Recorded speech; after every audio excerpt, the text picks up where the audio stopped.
하나님의 말씀, 신약 성경, 골로새서 하나님의 말씀, 신약 성경, 골로새서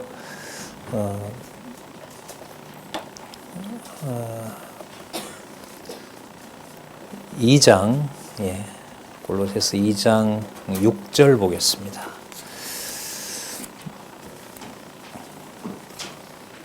골로새서 2장 6절부터 7절까지 읽도록 하겠습니다. 네, 제가 보겠습니다.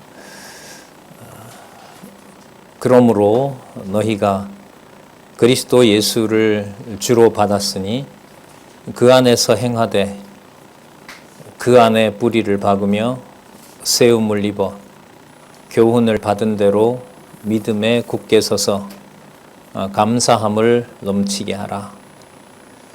7절까지 읽어드렸습니다. 우리 교재는 성경 강론 17권입니다. 17권 첫 페이지죠. 페이지는 8796페이지. 첫 페이지는 아니네요. 8796페이지에 보시면 골로새서 나와 있습니다.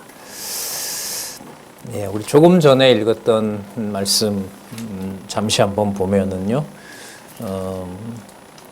그러므로는 이제 앞에 나타난 부분이 있죠. 그 말씀을 이제 바탕으로 어떤 말씀이 나왔는지는 지금 읽었던 말씀을 가지고 추측할 수 있겠죠. 너희가 그리스도 예수를 주로 받았다.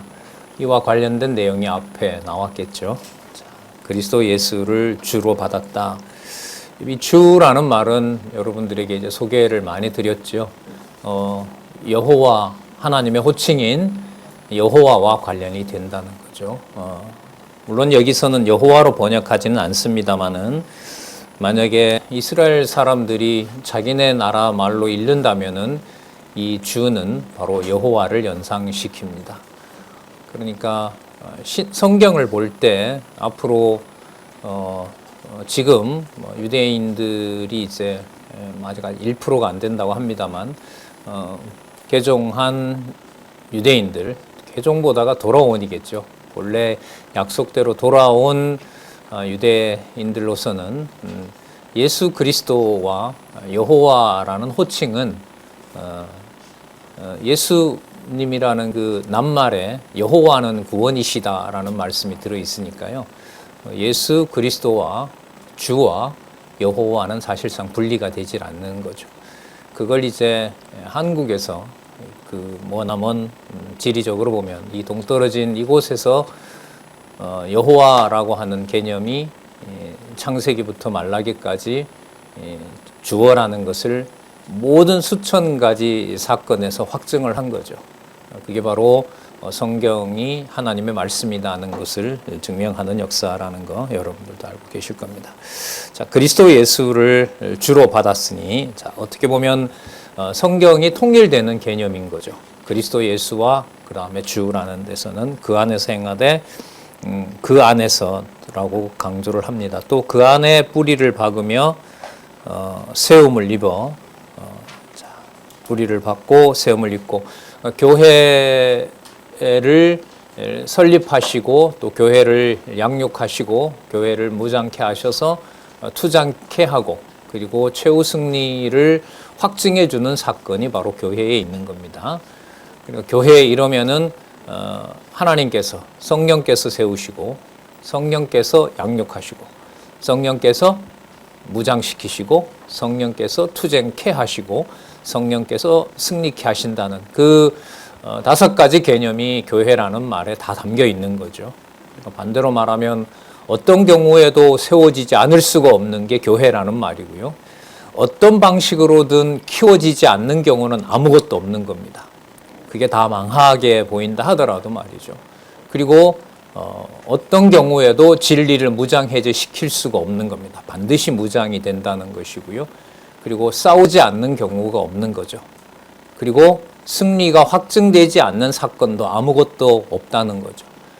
이러한 증명과 발상을 여러분들과 제가 가진 육의 몸을 담고 있는 언제 태어났는지 각자 다 다르지만은 그때부터 시작해서 이 땅에 그리스도께서 몸을 가지고 오신 것처럼 그 모든 사건의 출발에는 사도 바울의 편지를 받고 있는 성도들뿐만 아니라 그때 편지를 받았던 모든 주 그리스도의 몸된 교회가, 그리고 앞으로 육의 몸이 함께 하는 동안 이 땅에 있는 모든 교회는 바로 지금 말씀드린 대로 반드시 성령께서 세우셨다는 증거입니다.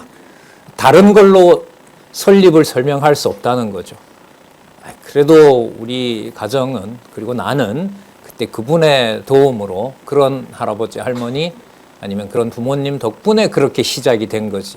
그거는 이제 경험의 확신인 거지만 성경으로 돌아오게 되면 그 주체는 바로 육의 몸을 두고 진리의 말씀을 깨닫게 하신 성령께서 세우신 역사가 된다는 거죠. 그리고 성령께서 양육시키신 거고요. 성령께서 무장케 하시는 과정이고, 반드시 밋밋한 삶을 살게 하는 것이 아니라 투쟁하게 하신다는 것이고, 그 투쟁의 현장에서 모든 육신의 몸이, 우리 빌립보서 잠시 사용할까요? 죽기까지 복종하시는 것처럼 모든 몸에 어떤 생명의 기운도 다 사라진 것처럼 보인다 하더라도 그것은 에베소서 마지막에 나온 구절이죠. 마지막 부분에 하나님의 전신갑주가 함께 하고 있으므로 그 자리는 투쟁하는 자리이고 반드시 무엇이 보장되는 삶이다?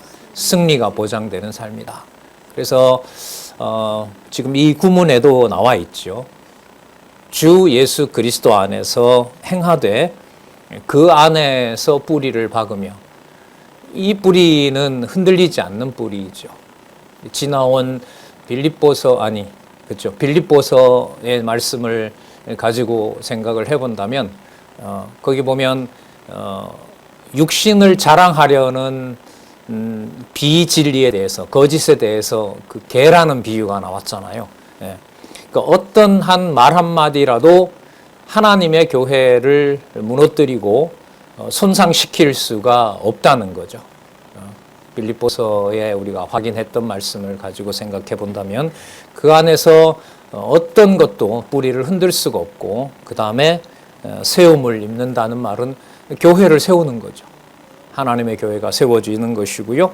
그리고 그것은 반드시 교훈과 관련이 됩니다. 교훈은 지금 2000년 전에 골로새 교인들이 봤던 것처럼 우리가 지금 보고 있는 이 말씀, 기록한 말씀대로 바로 믿음을 굳게 확인해 주는 것이 바로 진리의 말씀이라고 하는 것이고요. 7절 마지막에 보면 믿음에 굳게 선다는 것이 생활에 있어서는 뭐와 관계가 되냐면 감사함이 넘친다는 겁니다. 그럼 이 감사함이라고 하는 것은 이제까지 살펴봤던 것처럼 바울과, 적어도 바울의 편지를 받는 교회와의 관계에서 인간적인 관계로 무엇인가가 풀리고 좋아지고 서로 관계가 돈독해지는 것, 그 바탕 위에서 말하는 감사가 절대로 아니었죠. 오히려 그 감사를, 인간적으로 그런 감사를 하도록 하는 것을 오히려 하나님께서는 막아버리신 거 우리 확인했잖아요. 그죠?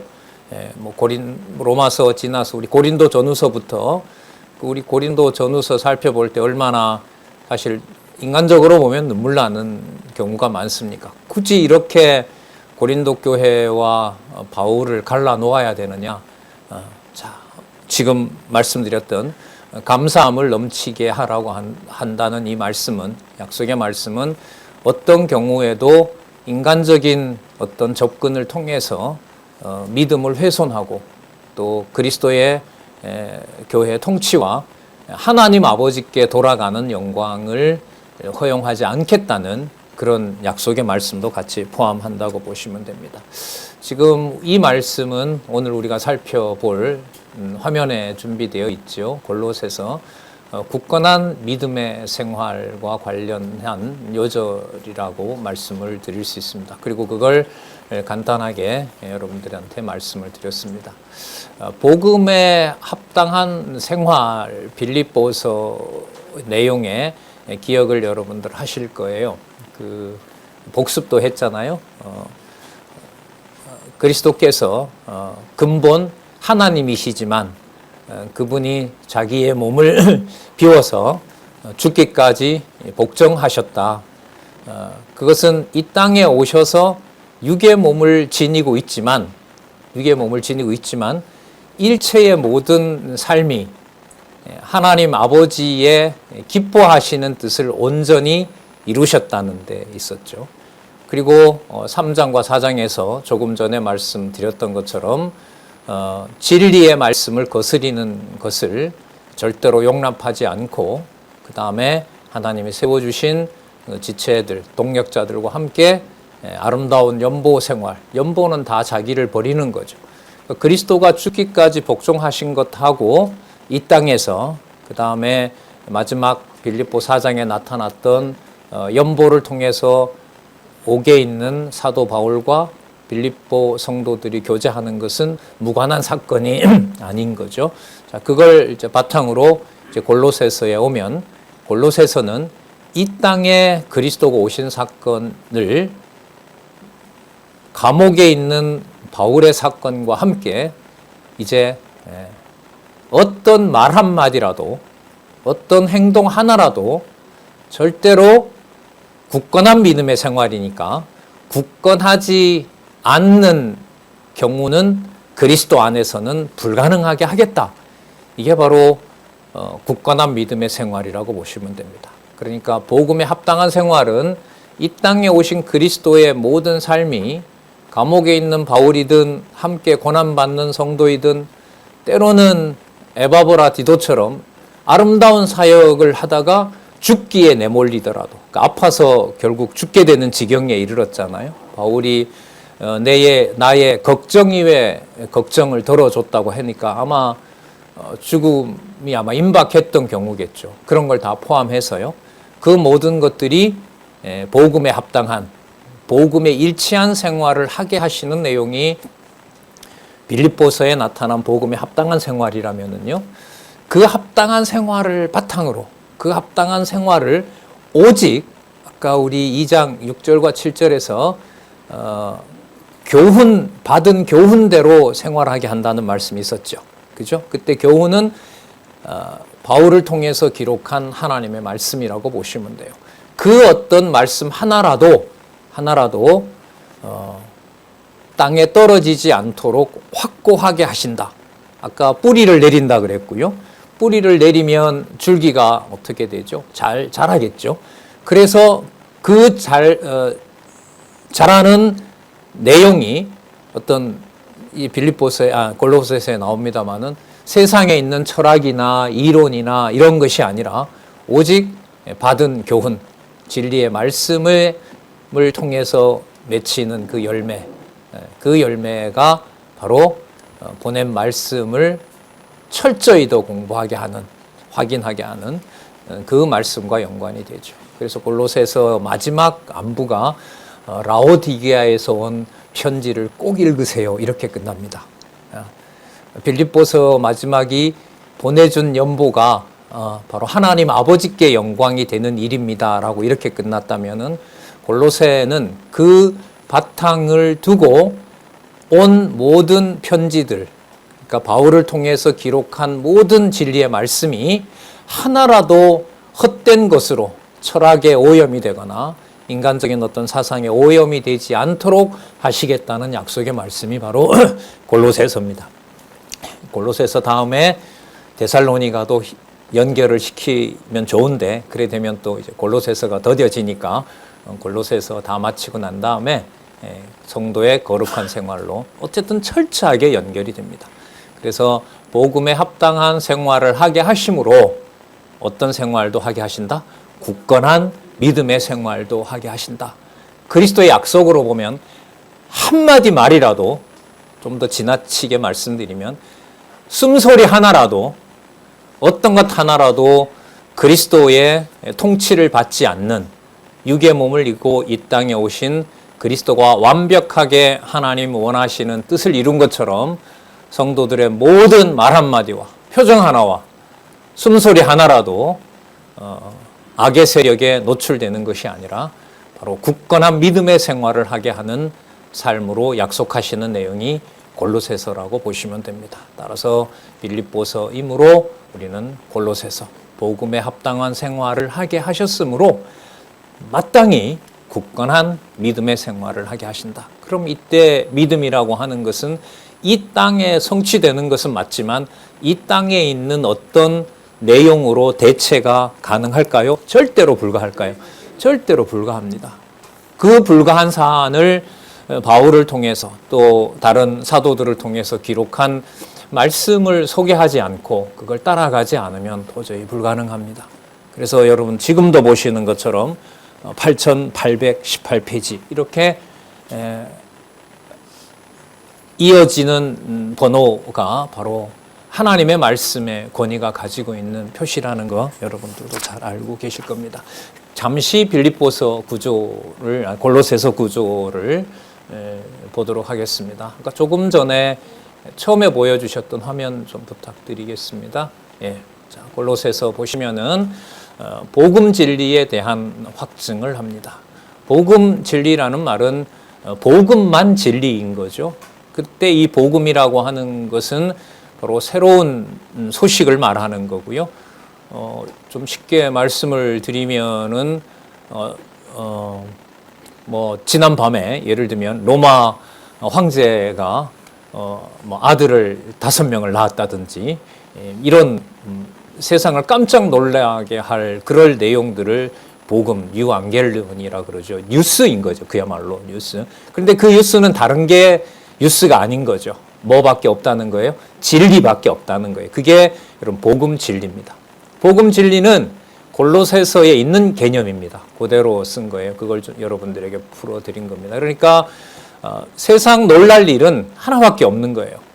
바울이 감옥에 다시 수감됐다든지 바울의 동력자들이 같이 수감됐다든지 어떤 사도들이 예를 들면 순교를 당했다든지 그리고 바울이 세운 교회가 무질서하게 되고 교회에 대적자들이 들어와서 교회를 무너뜨린다든지 어떤 가정이 뒀다든지 어떤 제자가 떠났든지 그 일체 모든 것들은 본질이 아니에요.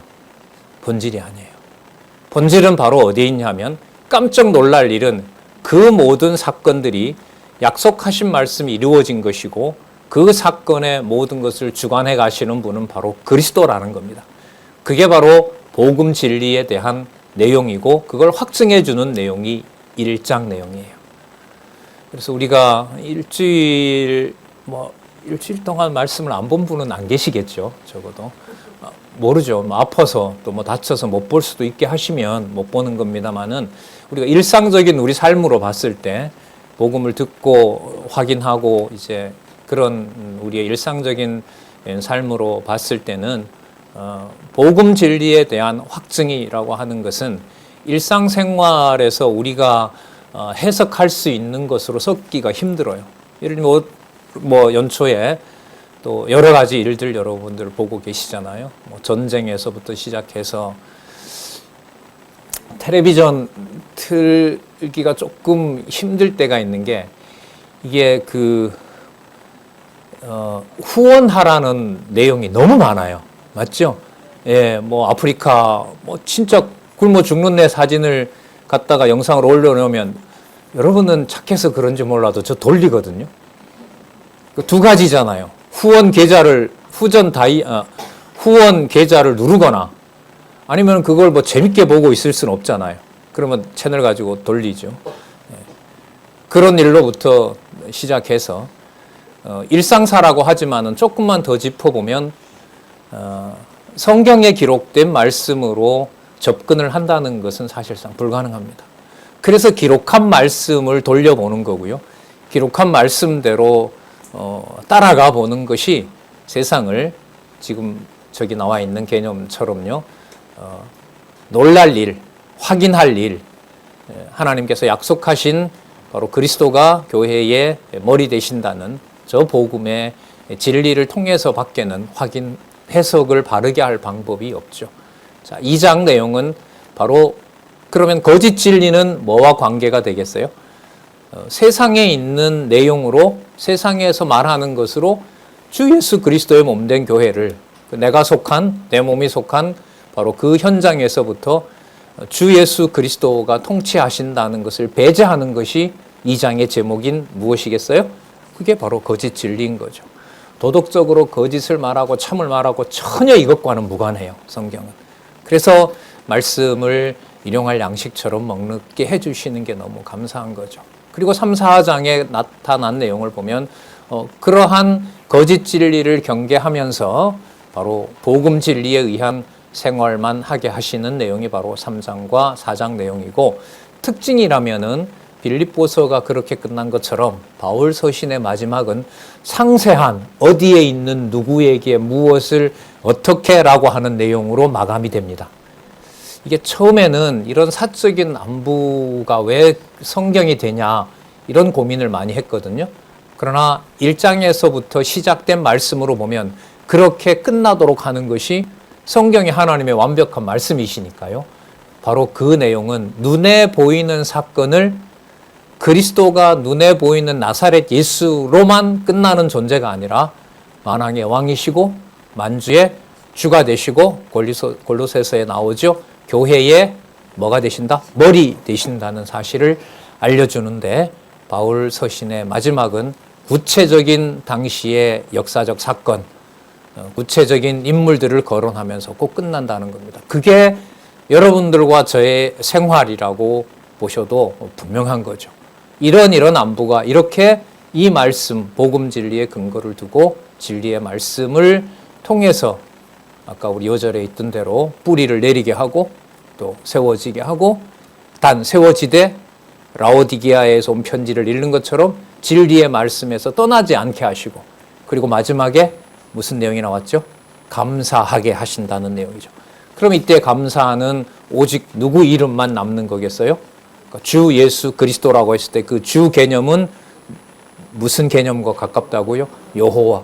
그러면서 성경 전체에 있는 말씀이 여러분들과 저를 주관하는 겁니다. 그 한마디 속에 신구약이 통일이 되면서 언약대로 이루시는 여호와의 모든 속성들이 기록한 말씀 한 줄에서 라오디게아, 예를 그렇게 듣게요. 라오디게아에서 온 편지하고 뭐가 돼요? 분리가 돼요? 합해져요? 합해지면서 아까 페이지 말씀드렸죠? 8802페이지, 8803페이지 그렇게 이어지면서 편지가 이어지고 성경 전체가 굳게 세우고 뿌리를 내려서 자라게 하는 바로 진리의 말씀으로 무장하게 하시는 것처럼 여러분들과 제 삶, 여러분들과 주위에 있는 모든 육신적인 관계를 가진 모든 경우가 성경의 통일이 일어나는 것처럼 육신적으로도 통일이 일어나게 해서 누구의 통치를 완벽하게 보여주신다? 그리스도의 통치를 완벽하게 보여주신다는 겁니다. 이것은 그 세상의 어떤 철학이나 세상이 만들어 놓은 어떤 구조를 가지고는 도저히 알 수가 없는 거죠. 이 짧은 말씀이지만 이 말씀 한 구절 한 구절을 따라가는 것 속에 그게 증명된다는 겁니다. 그래서 우리가 말씀을 세우는 것이 아니라 말씀이 운동하게 해서 관절과 골수 전체 사지백체로 하나님의 말씀으로 통치하신다는 것을 여러분들은 말씀운동이라는 이름으로 잘 알고 계실 겁니다. 자, 그러면 이 귀중하고 너무나 진짜 생명이죠. 생명의 말씀을 우리 주어진 시간까지 이 1장에서부터 한번 살펴보도록 그렇게 하겠습니다. 먼저 1장 내용이 복음 진리에 대한 이제 확증인데 너무 놀라운 말씀이 많이 나옵니다. 안부 내용에도 너무 단순한 어떤 안부가 아니라 전파된 복음의 힘이 얼마나 놀라운 것인지를 알려주는 말씀이 나오는데요. 먼저 이제 성도들에게 축원을 하죠. 축원은 아까 감사함으로 기도하는 것하고 똑같은 거죠. 감사함으로 기도하는 그 이유까지 알려집니다. 자, 1절에 보시면 늘 이런 방식으로 그 자신을 소개하고 또 지체들에게 안부를 묻는데요. 하나님의 뜻으로 말미암아 그리스도 예수의 사도된 바울과 형제 디모데는 이게 신앙인의 주체인 거죠. 그러니까 오늘 우리 이렇게 눈길 오시면서 이렇게 와서 만났을 때 안녕하세요라는 것 속에 내가 기억을 하건 못하건 간에 골로새서 1장 1절에 있는 안부는 유효할까요? 무관할까요? 유효합니다. 예. 에이, 뭘 한마디도 하지 않았는데 그렇게까지. 글쎄요, 그렇게 해석을 안 하면 이렇게 새해 첫 주에 만났는데 어떻게 인사를 드리겠습니까? 그냥 건강하시고 제시고 모든 일을 잘 풀리시고 그렇게 인사 안들 편하진 않지 않습니까? 이 말을 해야죠. 하나님의 뜻으로 말미암아 그리스도 예수의 사도된 바울과 형제 디모데를 통해서 자, 2절 골로새에 있는 성도들, 자, 골로새에 있는 성도들 특정 지역인 거고요. 물론 시공간을 초월합니다. 자, 표현이 그리스도 안에서 신실한 형제들에게 편지한다. 여러분, 그리스도 안에서라는 것은요, 우리 교회 무장을 통한 성취인 에베소서에서부터 쏟아지는 개념입니다.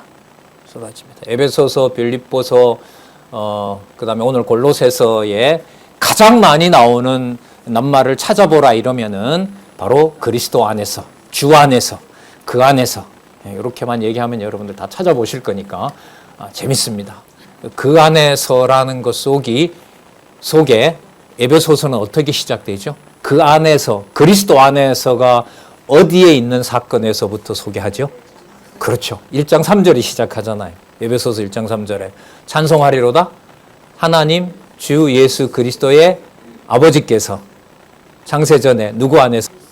그렇죠. 그리스도 안에서. 그렇게 시작합니다. 가까이는 그 그리스도 안에서, 주 안에서 그 내용이 아까 요절 우리 읽었잖아요. 2장 6절과 7절에 거기 또 두 번이나 나왔었죠. 그 안에서, 주 안에서, 그리스도 안에서. 이 개념이 가장 많이 등장합니다. 핵심이죠. 골로새에 있는 성도들 곧 그리스도 안에서 신실한 형제들에게 믿음을 받은 형제들이겠죠. 그 편지하노니 자, 축원을 합니다.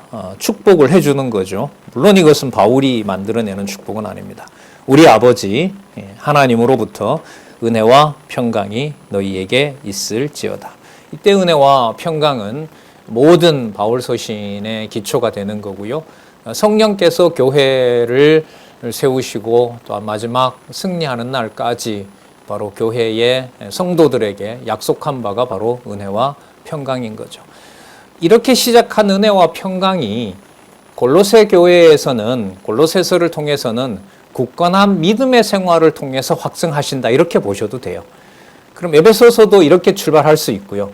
빌립보서도 이렇게 출발할 수 있죠. 그러면 에베소서 같은 경우에는 교회의 진리를 통해서 은혜와 평강을 확신해 주는 내용인 거고요. 빌립보서는 복음의 일치한 생활, 합당한 생활을 통해서 은혜와 평강을 알려주는 겁니다. 그래서 성도들에게 우리가 직접 만나건 아니면은 우리 지구 반대편에 지구본으로 보면 우리나라에서 이렇게 똑바로 가로질러 가면 아르헨티나잖아요. 지난주에 연말이었나요? 스페인어로 막도날드라 그럽니다. 교회, 막도날드 교회 건재하니까 열심히 연구하세요라고 격려 아닌 충고와 같은 안부가 왔습니다. 다른 교회, 이단이라고 좀 비난하던 그 교회의 장로님 한 분과 안수 집사님 한 분이 다시 나와서 같이 또 공부하게 됐다고 그렇게 이제 어려움은 많고 경제 상황도 너무너무 나쁜 상황이지만 이렇게 모이는 횟수는 점점 늘어나고 있다고 그렇게 안부를 전해 주시더라고요. 자, 어쨌든 이렇게 각 지역에 있는 모든 진리의 지체들이 바로 은혜와 평강이라고 하는 것은 절대적인 거죠.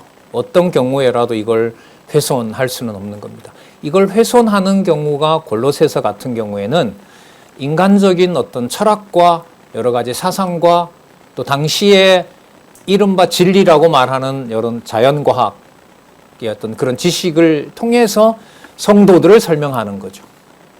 예를 들면 여러분들과 제 몸이 속한 육체가 속한 이른바 우리의 육신의 생활을 어떤 틀 속에서 설명할 것이냐, 이건 매우 중요한 거 아니겠어요? 예를 들면 사회주의 국가나 전체주의 국가에서는 개인의 자유는 허락하지 않습니다. 그죠? 각자의 모든 이익이 반드시 어디로 돌아가야 돼요? 통치자에게로, 독재자에게로 돌아가야 된다는 거죠. 근데 그런 방식으로 가정을 설명하지 않잖아요. 그러면 모든 것을 그럼 건강을 위해서, 아니면 모든 것을 부의 축척을 위해서, 모든 것을 어떤 다른 어떤 이념을 위해서, 그러니까 그 모여있는 가정을, 모여있는 어떤 한 사회를 어떤 틀로서 설명을 하느냐는 것은 매우 매우 중요한 거죠.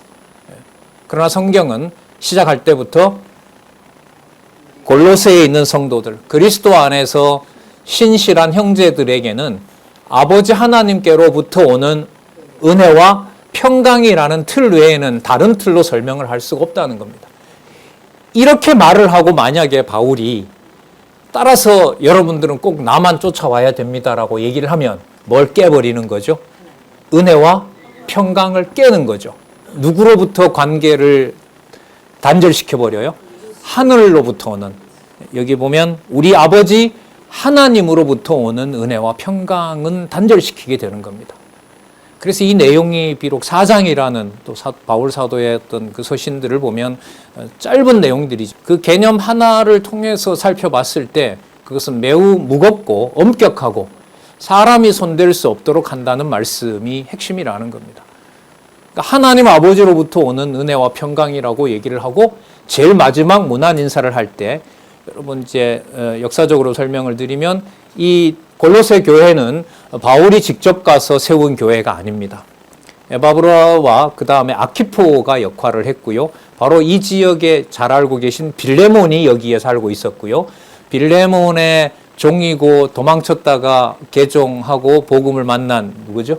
오네시모. 오네시모가 있는 곳입니다. 그리고 인간적으로 말하면 가장 똑똑한 사람들이 가장 많이 모여 있는 곳, 그게 바로 골로새입니다. 그 당시에 그 아시아 지역의 모든 학문과 문화의 중심은 에베소였고요. 그 에베소로 가는 내륙의 길목이 골로새고요. 그래서 이 골로새는 본문에도 나오지만 천사 숭배부터 시작해서 도덕적으로 자신을 완벽하게 보이는 이른바 성인 노릇하는 자들, 겸손한 것을 꾸미는 자들, 그 다음에 세상 철학자들, 이런 자들이 골로새에 모여 있기 때문에 이 지역은 그야말로 정신적으로 가장 혼잡한 지역입니다. 자, 어쨌든 그 지역에서 아까 말씀드렸던 아키포가 잘 견디고 교회의 아름다운 역할, 든든한 역할을 잘 했어요. 바울의 말씀도 다 전하고. 근데 시작은 하나님 아버지로부터 오는 은혜와 평강을 얘기를 하고 마칠 때, 따라서 아키포 당신만큼은 나를 배신하면 안 됩니다라고 끝을 맺으면 이런 걸 보고 논리적으로 오류라고 얘기를 하는 거예요. 맞지 않는 거죠. 하나님 아버지로부터 오는 은혜와 평강이라면 마지막도 하나님 아버지로부터 오는 은혜와 평강이 이 교회를 지킬 것이다. 아무리 가깝게 자기를 대신해서 감옥에 가는 자가 있다 하더라도, 감옥에 가는 동력자가 있다 하더라도 하나님으로 본 은혜와 평강을 넘어설 수는 없는 거죠. 하지만 이게 성경신학에서는 그게 내 노력과 우리가 조심한다고 되는 것은 아니라는 것이 더 엄격한 거죠. 그럼 그걸 무시하고 산다는 말이냐? 아닌 거죠. 무시를 왜 하게 합니까? 매일매일 진리의 말씀을 듣도록 하는 말씀인데 그게 무시될 수가 없는 겁니다. 그래서 주 예수 그리스도의 은혜와 평강으로 시작하고 다른 부분에서도 대부분 다시 무엇으로 닫아요? 아키포에게 이런 역할을 하도록 하고 잘 돌보다라고 얘기를 하면서 마지막 끝낼 때는 주 예수 그리스도의 은혜가 너희 무리와 함께 있을지어다.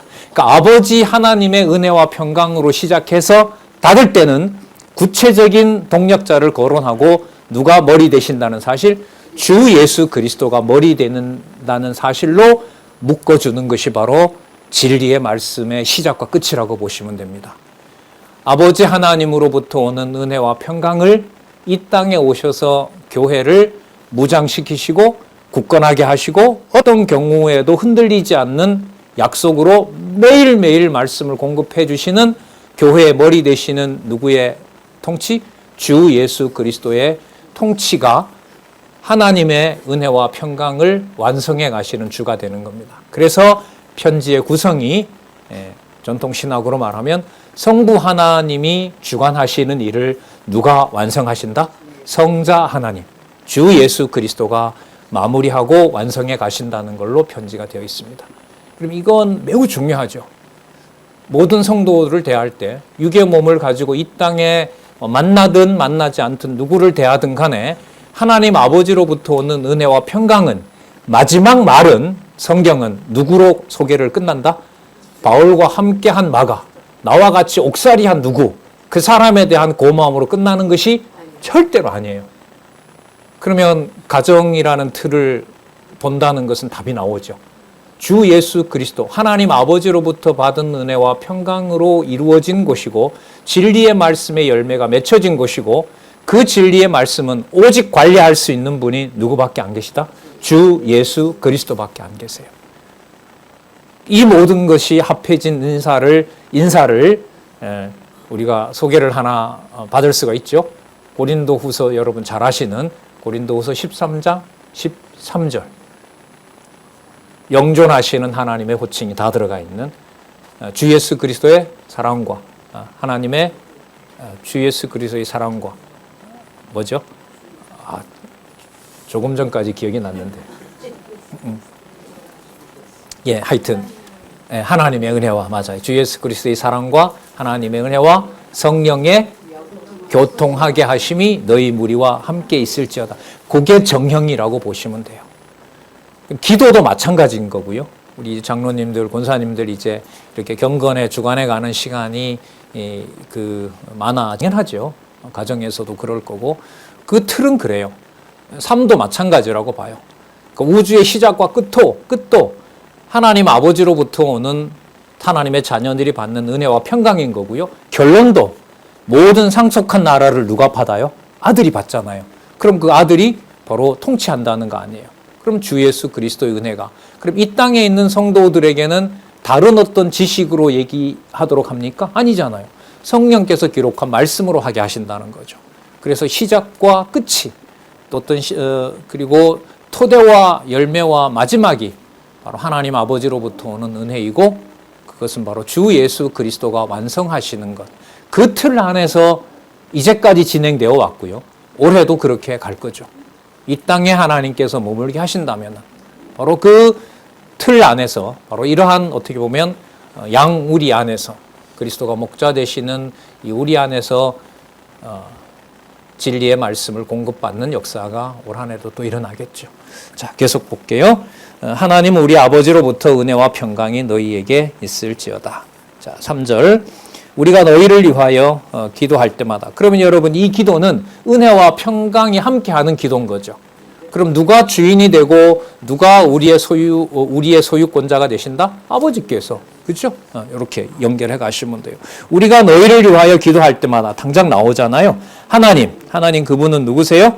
우리 주 예수 그리스도의 아버지입니다. 그분께 감사하노라. 그리고 편지의 마지막도 이렇게 끝나는 게 당연한 거죠. 자, 그래서 여러분 강론집 구조가 어떻게 되어 있죠? 하나님 아버지로부터 받은 은혜는 언제 시작이 됐어요? 창세전에 시작됐죠. 그러면 이 땅에 어떤 일들이 이루어졌어요? 예수님께서 오시고 새하늘과 새 땅도 다 끝이 났어요. 그러면 그리스도가 아버지께 누구 찬양을 할 수밖에 없어요? 아버지 찬양을 할 수밖에 없는 거죠. 그래서 성경 강론집 구조가 어떤 내용을 소개하고 창세전 바탕을 역사적으로 이루어졌고 그 내용을 마감할 때 다시 어디로 돌아가요? 이 사실은 언제? 창세전에 언약하신 대로 성취하신 역사적 사실이다. 이게 여러분 여호와 계신 거죠. 여호와 계시 사건이 여러분들의 실제 삶과 또 제 삶과 구체적인 육신적인 생활과 때로는 극과 극이 오가는 그 감정의 격동 속에서도 바로 이 구조 속에서 움직인다는 겁니다. 좀 냉정하게 말씀드리면 누구 이름만 부르게 하면 만사 아무 문제가 없어요. 여기 나오는 용어로 볼까요? 우리 주 예수 그리스도의 아버지 같이 부르는 거죠. 이 말 속에는 예수님을 따로 부르고 하나님을 따로 부르고가 아니잖아요. 다시 봐요. 우리 주 예수 그리스도의 아버지께 뭐하게 한다? 감사하게 한다. 그럼 이렇게 보면 골로새서 내용은 골로새 교회에게 바울이 이 사람들을 보고 무엇을 하라는 내용이 본질이 아니죠. 여기에 답이 나오거든요. 답이 나오잖아요. 우리 주 예수 그리스도의 아버지께 뭐하게 하려고? 감사케 하려고. 감사케 하려고. 자, 4절. 이는 또 나옵니다. 또 강조하죠. 네. 그리스도 예수 안에. 네. 자, 그리스도 예수 안에 너희의 믿음과 모든 성도에 대한 사랑을 들으며 너희를 위하여 하늘에 쌓아둔 소망을 인함이니 곧 너희가 전에 복음 진리의 말씀을 들은 것이라. 저기 1장 제목 보세요. 뭐에 대한 확증? 골로새서 1장 제목. 예. 복음 진리에 대한 확증이잖아요. 여러분 이 성경 강론집, 이 성경 개론의 구조는 철저하게 성경의 바탕을 둔다는 거. 이거 무너지면 이 확인이 되질 않으면은 이 성경을 하나님 말씀의 권위로 확증하는 일은 사실 손상됩니다. 그래서 끊임없이 확인해 가야 되는 겁니다. 그런 의미에서 확인을 하면 1장 제목 복음 진리에 대한 확증의 복음 진리는 여러분 1장 5절에 있는 개념을 소개를 하고 있는 거죠. 저렇게 소개를 해줘야 본문 내용에 들어가서 복음 진리가 뭔지를 찾아볼 거 아니에요. 근데 여기에다가 어떤 사상이 반영이 된 제목을 달아버리면 그 사상하고 성경 본문하고 맞아요, 안 맞아요? 안 맞아요. 그래서 성경대로 안내한다는 게 매우 중요해요. 이걸 성령께서 그때그때마다 지혜를 주신다는 거죠. 어떤 사람하고 인간적인 관계를 만났어요. 성령께서 입술을 주관하시고 생각도 주관하고 그 상대방의 생각도, 판단도, 반응도 다 주관하실 거 아니에요. 그때 기록한 말씀대로 따라간 우리의 몸은 누구 중심으로 움직이도록 할까요? 하나님 아버지 중심으로 움직이게 하고 기록한 말씀 중심으로 반응하게 하는 거죠. 예. 이래야 모세가 40년 동안 바라봤던 만나보다가 더 큰 능력을 가진 하나님의 생명의 말씀이 되는 게 아니겠습니까? 논리적으로 봐도 당연하다고 봅니다. 자, 좀 더 볼게요. 이는 그리스도 예수 안에, 이 번역은 좀 더 분명하게 할 수가 있는데, 이는 감사하노라. 이는 왜 그러냐 하면 이런 말이겠죠. 그리스도 예수 안에라는 말은 그리스도 예수를 믿는, 이렇게 번역하면 돼요. 이게 더 명확해요. 그리스도 예수를 믿는 너희의 믿음과, 이렇게 됩니다. 당연하죠. 이제 믿을 분이 아까 한 분밖에 안 계세요. 왜냐하면 아버지께 감사하는 것은 누구를 통해서만 가능하는 거니까. 우리 주 예수 그리스도를 통해서 감사하는 거니까. 그리스도를 믿는 믿음이 아니면 아버지께 감사할 수가 없는 거예요. 그리스도 예수 안에 있는 너희 믿음과 볼게요. 그런데 그 믿음이 구체적인 삶에서는 그냥 끝나는 게 아니에요. 반드시 성도에 대한 사랑으로 연결이 됩니다. 모든 성도에 대한 사랑을 들으며. 자, 그 다음 5절 보겠습니다. 자, 이것은 너희를 위하여 어디에 쌓아둔 소망이라고요? 하늘에 쌓아둔 소망을 인함이라. 그럼 여기 이른바 믿음과 사랑과 소망이라고 하는 중요한 개념들이 다 나타나는 겁니다. 이게 하나님의 은혜와 평강의 원천인 것이고요. 그게 누구랑 더불어서 가능하도록 약속하세요? 지체들에 대한 사랑으로. 이때 사랑은 아가페입니다. 이른바 무조건적인 사랑이라 그러죠. 하나님으로부터 받은 건데 이건 타협의 여지가 없고요. 거래가 될 수가 없어요. 오히려 이것을 거래하려고 하면 하나님께서 가만두지 않겠죠. 예를 들면 골로새 교회와 바울이 하나님으로부터 받은 은혜를 자신들의 좋아하는 관계로 만약에 가지고 간다고 했을 때 그걸 그냥 두면 그건 저주가 되고요. 그렇지 않도록 하기 위해서 오직 주 예수 그리스도의 아버지만 쫓도록 하는 방법이 바울을 한 번도 가보지 않은 골로새에 방문하도록 하는 방법이 아니라 여전히 어디에다 묶어두고 감옥에다 묶어두고 바로 한 번도 보지도 않는 이자들에게 하나님 아버지의 이름만 소개하도록 하는 게 하나님이 택하신 방법이고 하나님께서 하늘에 하늘에만 쌓아두는 소망을 땅에 속한 것이 아니라 하늘에 쌓아두기만 원하는 바로 그 소망을 성도들에게 주는 방법인 겁니다. 자, 그래서 여기에는 어떤 아쉬움이나 부족함이나 어떤 걸 뭔가 더 추구하거나 그런 방식으로 이루어지는 무장 방식은 아닌 거죠. 인간적으로 보면 무장을 다 해제시킨 그런 방식으로 하게 하는 겁니다. 그 답이 다음에 또 나와요. 하늘에 쌓아둔 소망을 인함이니, 자, 다름 아닌 너희가 그 전에 나는 아니지만 다른 지체들을 통해서 무엇을 들었다? 복음, 진리의 말씀을 들은 것이다. 좀 분리를 하면요. 복음, 천지를 개벽할 엄청난 사건인 그 복음은 뭐밖에 없다? 진리의 말씀밖에 없다. 진리의 말씀밖에 없다. 이때 말씀은 여러분 아시는 로고스 이거죠. 로고스 누구 기억이 연상이 되죠? 주 예수 그리스도. 자, 이 부분을요. 바른 성경이 선명하게 번역을 하고 있습니다. 8800페이지에 보시면 이 부분 한번 다시 읽고 정리하도록 할게요. 5절 모든 성도에 대한 사랑을 들었다 이렇게 하고요. 보겠습니다. 세 번째 단락 세 번째 줄 이를 바른 성경은 너희 믿음과 사랑은 너희를 위하여 어디에 쌓아둔? 하늘에 쌓아둔 소망에 근거한 것이니 이 소망은 진리의 말씀 곧, 자 분리하죠. 진리의 말씀 곧 복음 안에서 너희가 이미 들은 것이니라. 이렇게 선명하게 번역을 다시 하고 있습니다. 예, 많은 내용은 아니지만 보신 것처럼 개념 하나하나가 모든 말씀들이 하늘에 속한 하나님의 말씀, 하나님께서 주시는 은혜와 평강, 그리고 오직 주 예수 그리스도를 통해서만 아버지 하나님의 은혜와 평강을 알 수 있다는 사실을 믿음과 사랑과 소망이라는 개념을 통해서 신실한 자들, 골로새 성도들, 우리로 말하면 함께하는 지체들, 육의 몸으로 서로 수고하고 봉사하는 바로 그 지체들의 삶을 통해서 사랑이 확증이 되고 하나님이 주시는 은혜와 평강을 확인해 준다는 사실로 골로새서는 굳건한 믿음의 생활을 말씀을 회고하면서 그 바탕을 다시 확인해 주는 내용을 우리가 확인해 봤습니다. 1장 6절에서부터 8절 오늘 여러 서론들을 말씀을 드렸고요. 1장 6절에서부터 8절 다음 시간에 계속해서 이어가도록 그렇게 하겠습니다. 예, 잠시 기도하겠습니다. 하나님 아버지 주신 말씀의 권위 앞에 다시 한번 우리의 모든 것을 내려놓고 싶습니다. 진리가 인도하게 하시는 대로 올해도 그 길을 따라가게 해주시기를 간절히 원하옵나이다. 진리의 말씀이 공급되는 무한한 긍휼을 다시 베풀어 주시옵소서.